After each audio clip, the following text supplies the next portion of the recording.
Hey there, welcome back to High Infidelity, the best channel for cheating stories. Like and subscribe to channel for more spicy stories. Now, let's get into today's story video. Ex-fiance cheated after 3 years, about 6 months before our wedding was planned for. I'll begin by admitting that I behaved foolishly and turned a blind eye, but sometimes you ignore the red signs because you don't want to believe it. About 7 months into our relationship, my fiance and I moved in together.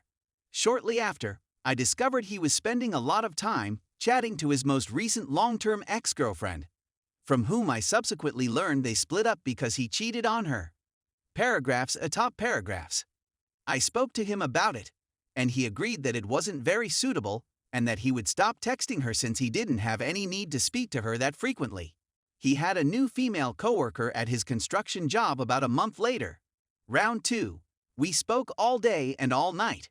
When I got home from work, he was playing games and texting/snapping with her. I wouldn't leave that location for supper, climb into bed, and continue to chat to her all night. I challenged him about it, stating it was strange that she was contacting him so often.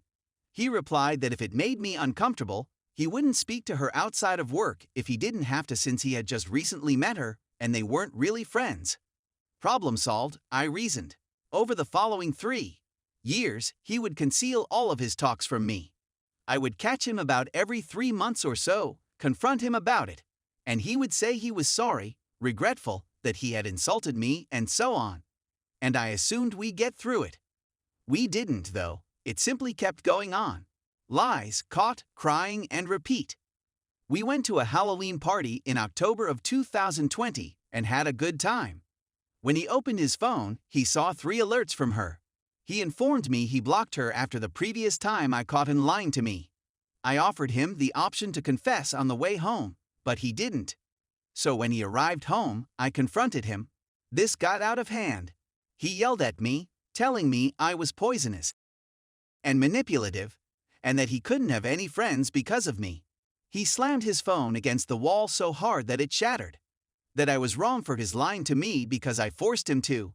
He informed me during that chat that she was going across the nation in 2 weeks and that he was simply talking to her until she went. I told him anything he wanted to hear, but when she departs, I don't want to hear her name again. Let's go back to the Friday she departed. He arrived home in a strange mood. When I inquired whether she had left, he claimed she had, and he had removed her from everything. I caught him messaging her less than 10 minutes later. I asked him why he continued lying to me, and he answered he had no idea. He went away for work the next week and contacted me to say he wasn't sure he could do it anymore. I was in my first week at my new work, so I was going through training as well as dealing with that.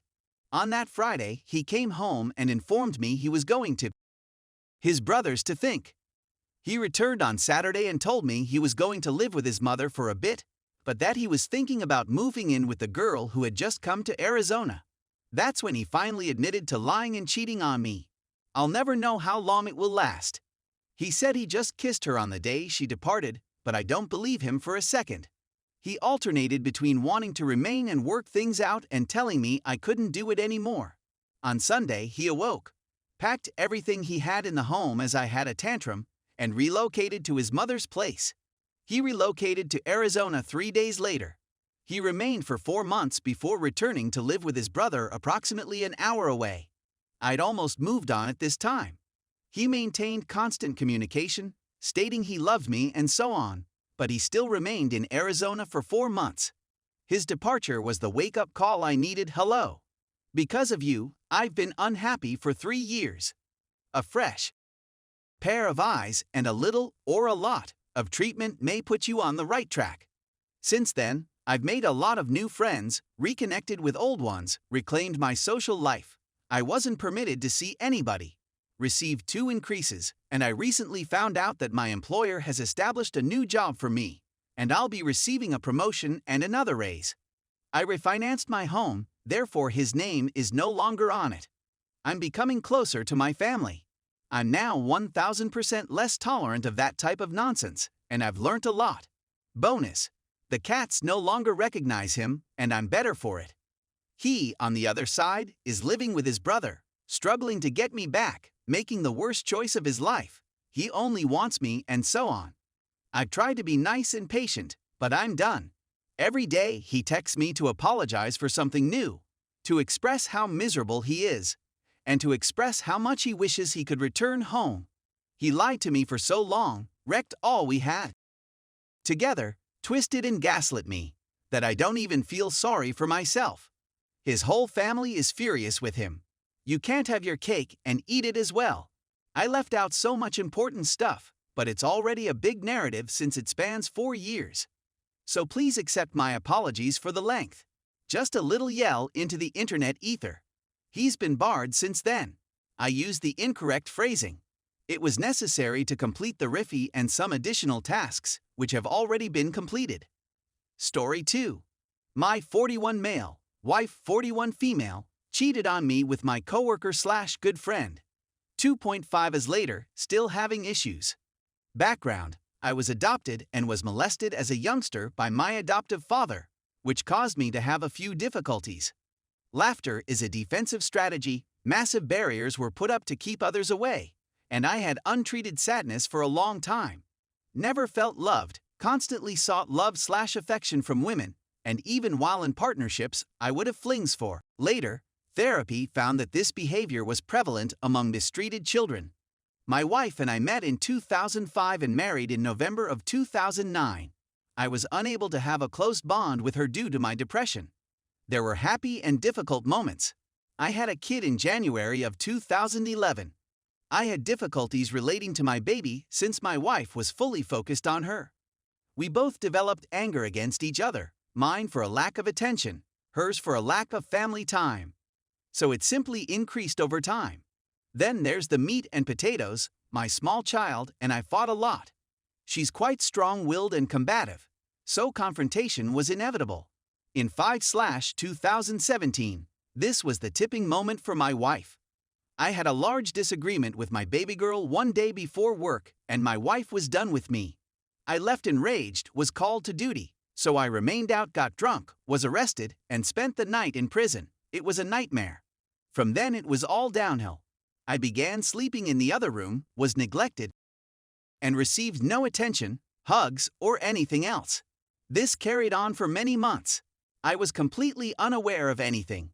FFW to 7/2017. I learned through a synced laptop that my brother was trying to bed my wife from 3.5 hours away. She declined the offers.